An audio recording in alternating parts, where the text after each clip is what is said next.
Ардактуу спорт сүйүүчүлөр, дагы бир керемет беттеш.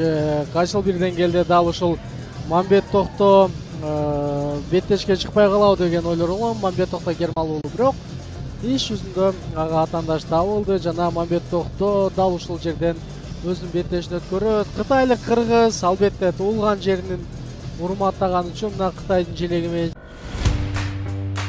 баарыңар жаңы жылга белек алгыңар келет. А бизге белек берип, кубандырган жагат. 31 декабрга чейин гана сайма ар бир абонентине 6 ай бою акысыз интернет менен телевидение тартуулайт. Дароо азыр 0708 909 000 номери боюнча саймага чалгыла. Болгону 2 ай төлөп, жайга чейин ырахаттангыла. Саймага туташып, көңүлүңөрдү көтөргүлө. Карьерасына көз чаптыра турган болсок, эгерде анда дал ушул өзбекстандык мушкер 10 беттеш өткөргөн. Ал тууралуу да алда кенен сүйлөшөбүз. Боец в синем углу октагона, ему 32 года, представляет Россию город Нижневартовск. Его профрекорд, 10 поединков, 8 побед и 2 поражения. Тренер Адисхан Толипов, спортклуб «Осман», мастер спорта по грэпплингу, мастер спорта России по рукопашному бою. Абдулла Борода Асадов! И его соперник в красном углу октагона. Ему 32 года. Он из Китайской Народной Республики. Из города Кызылсу. Этнический кыргыз. Его профрекорд. 33 поединка, 30 побед и 3 поражения. Тренер Шайндон Хавью из спортклуба Мамбет Токто Керималы уулу!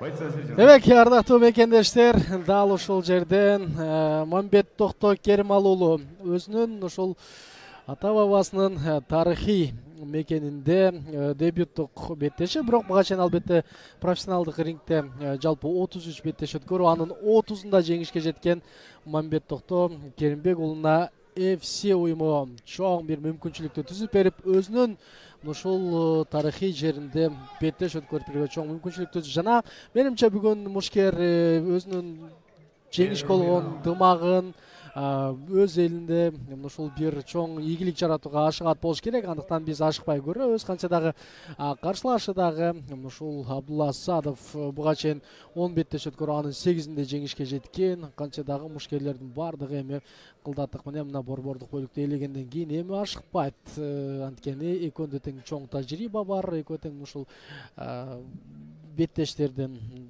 менимче көп ушул тажрыйба топтой алган Мамбет Токто Керималы уулу бул жерде болушунча ушул ийгиликтүү жүрүштү жасоого дагы бардыгы мыкты. Айтор бир караганда ушул мекендешибиз эми атаандашы сүрдүү көрүнгөнү менен, бирок булардын бардыгы ушул өз салмагына ылайыктуу келген мушкерлер. Буга чейин Мамбет Токто Керимал уулунун атаандашын ушул келбей калат деген дагы болгон, бирок Абдулла Асадов азыр толукуна кел деген дагы көрсөтмөнү берет. Байкайлы, канча дагы биз сиздер менен биргеликте керемет бир беттештердин бирин көрүп атабыз. Мамбет Токто Керимал уулу ушул ММА'ден өз карьерасын өтө мурда баштаган жана ал мынтип эми Кыргызстандын жеринде дагы менимче чоң бир колдоону сезип жатат болуш керек. Учурда 32 жашта болгон мушкер жалпы ушул бул жакта 43 беттеш деп көрсөтүлгөн болчу. Эң соңку беттешин ушул өткөргөн. Азыр өтө керемет.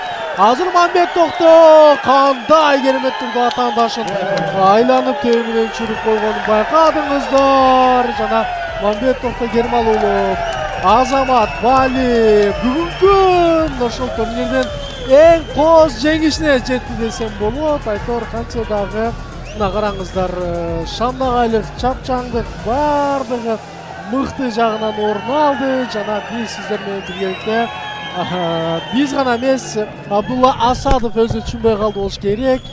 Кандай керемет болгонун жана дагы бир ирет ошол режиссерлордон кайталоону суранат элек. Мекендешибиздин мына чоң бир жеңиш өзүңүздөр көргөндөй Мамбет Токто бул жерде керемет бир жүрүштү дагы көрсөтүүгө ачкан. Өтө кооз жеңиш жана мындай жеңиштер чындыгында бир гана сыймыктанууну жаратат. Ал эми Абдулла Асадов башында канчалык карманбасын, бирок тажрыйба деген тажрыйба экенин эстен чыгарбайлы. В этом бою победу техническим нокаутом в первом раунде одержал Мамбет Токто Керималыогу! Мамбет Токтону чын жүрөктөн жеңиш менен куттуктайбыз. Менимче тарыхый жеңиштер бирге болуш керек.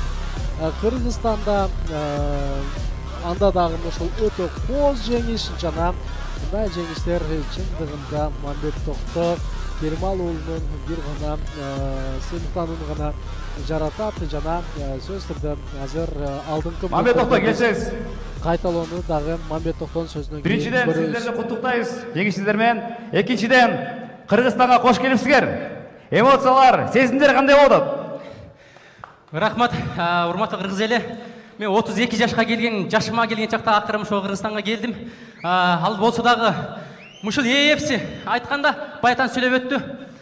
Даражасын көтөрүү, кыргыз спортчулугунун даражасын көтөрүү. Ошондой эле биздин Жүнгө менен Кыргызстандын байланышын бекемдеп, спорт жактан өз ара өнүгүү, бирдикте өнүгүү максатында келип, силерди коштоп, колдоп, спортчуңарды ошого өзүм келдим. Атайын мени мага ишенип, мени чакыргандарыңыздарга чоң рахмат.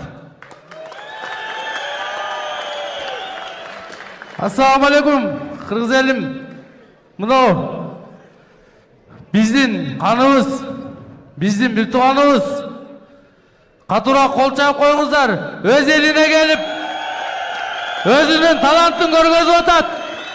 250 000 Кытай жеринде 250 000 кыргыздын арасынан келип, мына биздин чакыруубузду кабыл кылып келди. Бул да болсо биздин Кыргызстандын сыймыгы. Жеңиш кут болсун. Рахмат.